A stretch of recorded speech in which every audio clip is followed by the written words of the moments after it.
Hello friends, केम छो? मजामां? सही छोराना जय जिनेन्द्र। हवे आजे हूँ बनावा जई रही छूँ सब्जी छे आलू पालक सब्जी। एना माटे आपणे जोईशे पालक, 2 થી 3 नंग बटेटा। नानी साइजना होय तो 3 लेवा अने मोटी साइजना होय तो 2 लेवा। आ हूँ 3 થી 4 लोको माटे बनावी रही छूँ, एटले आटली क्वोंटिटी इनफ थई रहेशे। हाँ, आमांथी कोईपण वस्तु वधती ओછી अथवा तो आपणी पासे ना पण होय तो पण चालशे। टेस्टमां कोई ज फरक पड़वानो नथी। एकदम मजेदार अने लजीज ज बनवानुं छे। तमे एकवार जरूरथी तमारी घरे ट्राय करजो। हवे आगळ आपणे जोईशुं લીલું લસણ મેં લીધું છે। લીલું ના હોય તો સૂકું પણ લઈ શકો છો। 2 મરચાં લીધેલા છે, 2 મોટા મરચાં લીધેલા છે મેં। એની જે ગ્રીનનેસ હોય એના માટે મેં લીલા મરચાં લીધેલા છે। લીલા મરચાં ઓપ્શનલ છે, લીલા ના નાખો તો સૂકા પણ નાખી શકાય છે અને સૂકા પણ ના હોય તો લાલ મરચું તો નાખી શકાય છે તીખાસ માટે। હવે આપણે લઈશું આદુ, એક નાનકડો ટુકડો આદુ લીધેલો છે। આપણી પાસે છે 2 ટામેટાં, 2 નાની સાઇઝના મીડિયમ સાઇઝના ઓનિયન લીધેલા છે। ટામેટાં પણ મીડિયમ સાઇઝના લીધેલા છે। જો મોટું હોય તો 1 લેવું અને નાનું હોય તો 2 લેવા। ઓનિયન, ગાર્લિક, ટોમેટો આ બધી જ વસ્તુ તમે અંદાજિત પ્રપોર્શનમાં જ મેં લીધેલી છે। કોઈ પણ વસ્તુ આટલી જ લેવી એવું જરૂરી નથી। કોઈ વસ્તુ વધતા ઓછા પ્રમાણમાં જો થશે તો પણ કાંઈ જ ફરક ટેસ્ટમાં પડવાનો નથી। લાલ મરચું થોડું 1 ચમચી લીધેલું છે થોડી તીખાસ માટે, કેમ કે આપણા મરચાં લીલા છે એ તીખા ઓછા છે। હળદર છે અને સોલ્ટ છે, બેવું સ્વાદ અનુસાર 1 સ્પૂન લીધેલી છે।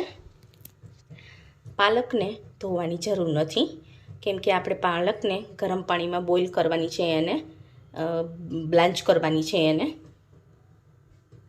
એટલે એને ધોવાની જરૂર નથી। બટેટાને મેં પાણીમાં નાખેલા છે, કેમ કે પાણીમાં જો નહીં નાખશું તો આપણે બટેટા થોડા કાળા પડી જાય છે। તો બિગનર્સ ખાસ ધ્યાન રાખે કે બટેટાને પાણીની અંદર નાખવું। બધી જ વસ્તુ મેં ધોઈને લીધેલી છે। ઓનિયન છે, ગાર્લિક છે, ટોમેટો છે। કોઈપણ વસ્તુ ક્યારે પણ બનાવતા પહેલાં વેજીટેબલ્સ હંમેશા શાક કોઈપણ બનાવતા પહેલાં એને સારી રીતે ધોઈ દેવું। હવે આગળ પ્રોસેસ શું કરવાની છે એ હું તમને જણાવું છું। હવે મિક્સર ગ્રાઇન્ડ લઈને એને બધું જ ચર્ન કરી નાખવાનું છે, એકદમ ગ્રેવી જેવું બનાવી નાખવાનું છે। જો જૈન હોય તો તમે ઓનિયન અને ગાર્લિક બંને અવોઇડ કરી શકો છો। અત્યારે હું એની અંદર ચર્ન કરવા માટે બધું મિક્સ કરી રહી છું।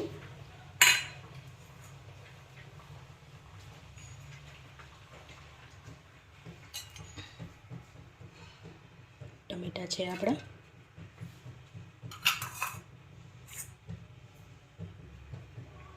લીલા મરચાં છે, આદુ છે 1 ટુકડો,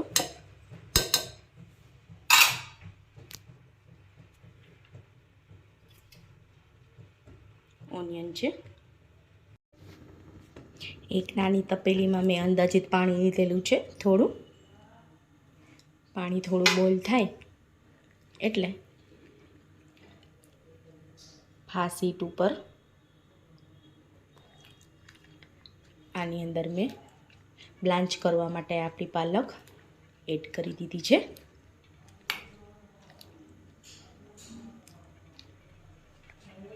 આ રીતે પાલક બિગનર્સ હોય એને જો અંદાજિત ના આવતો હોય તો પાલક થોડી ગળેલી એવી લાગે એટલે એને નિતારી લેવી। ચીપિયાથી જો ફાવતું ન હોય તો તમે ભાતના ગળણામાં પણ નિતારી શકો છો।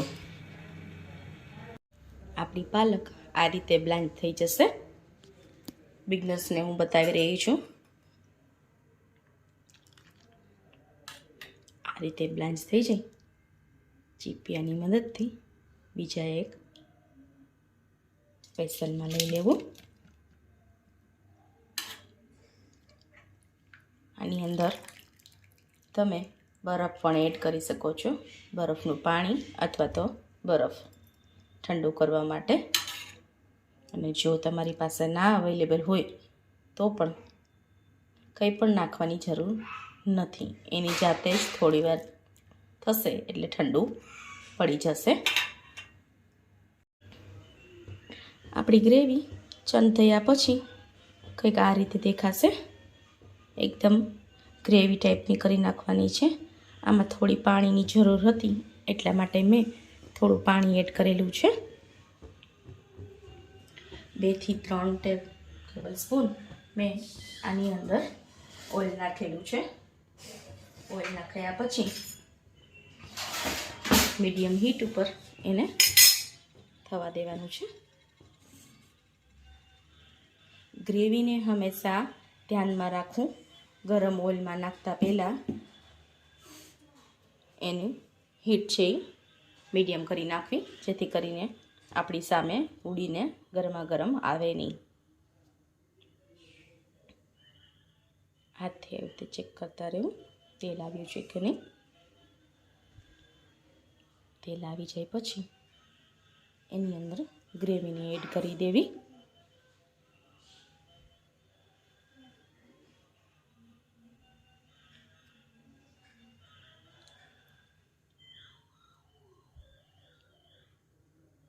થોડું તેલ ગરમ થાય એની રાહ જોવી.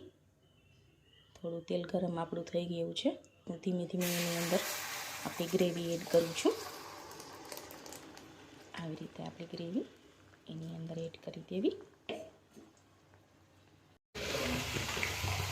હવે આપણે ગ્રેવીને હાઈ ફ્લેમ ઉપર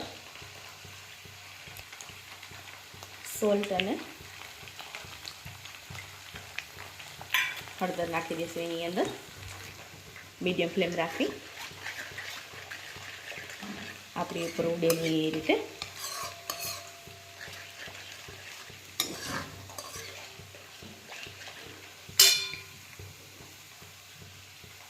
લાલ મરચું 1 ચમચી એડ કરી દેવું એની અંદર.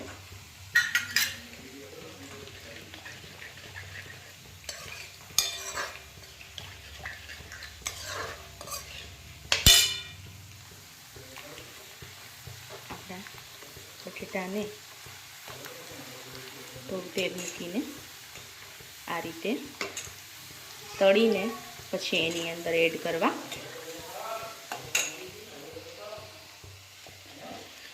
જુઓ આ રીતે બની આપણી ગ્રેવી તૈયાર થઈ રહી છે. આ ગ્રેવીને તમે પંજાબી શાકમાં પણ એડ કરી શકો છો.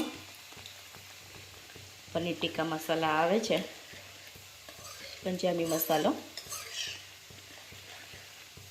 આની અંદર ગરમ મસાલો પણ તમે એડ કરી શકો છો. ગરમ મસાલો ઓપ્શનલ છે, જો તમે ના નાખો તો પણ ચાલશે અને નાખો તો પણ ચાલશે. હવે આપણી પ્યુરી રેડી છે. જે બ્લાન્ચ કરેલી હતી પ્યુરી એને હું હવે એડ કરી રહી છું. બ્લાન્ચ કરીને મિક્સર ગ્રાઇન્ડરમાં એને પ્યુરી બનાવી લેવાની છે. હવે હું આની અંદર આ રીતે એડ કરીને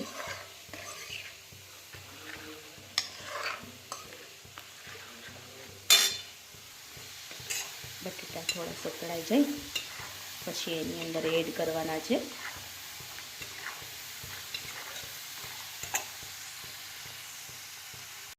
આપણા બટેટા ઓલમોસ્ટ તળાઈ ગયા છે. આ રીતે એને થોડાક રેડીશ થાય ગેસની ફ્લેમ હાઈ રાખેલી છે, બંધ કરી દેવી ફ્લેમને. આપણી ગ્રેવીની ફ્લેમને પણ ધીમી રાખવી, જેથી કરીને આપણને એના છટા ઉડે નહીં. હવે આ બટેટાને હું આની અંદર નાખવા જઈ રહી છું. જોઈ શકો છો ડાયરેક્ટ આવી રીતે તળીને એની અંદર એડ કરી દેવા.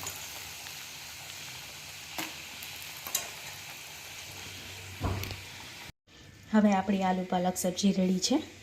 મેં એને બાઉલમાં કાઢી લીધી છે. નજીકથી જોવા માટે તમે આ રીતે જોઈ શકો છો. આની અંદર તમે ગ્રીન પીસ એટલે કે વટાણા, મકાઈ, વટાણા અને મકાઈ બંને બાફીને નાખવા, એ પણ તમે એડ કરી શકો છો. આલુની જગ્યાએ તમે પનીર પણ યુઝ કરી શકો છો અને આલુ અને પનીર બંને પણ યુઝ કરી શકો છો. તો આજની આપણી આ રેસીપી તૈયાર છે.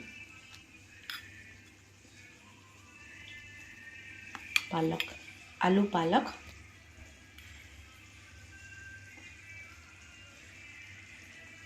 Thank you friends. Like, share and subscribe કરવાનું ભૂલતા નહીં. અને એકવાર જરૂરથી મને કહેજો કે તમને આ રેસીપી કેવી લાગી. Thank you very much.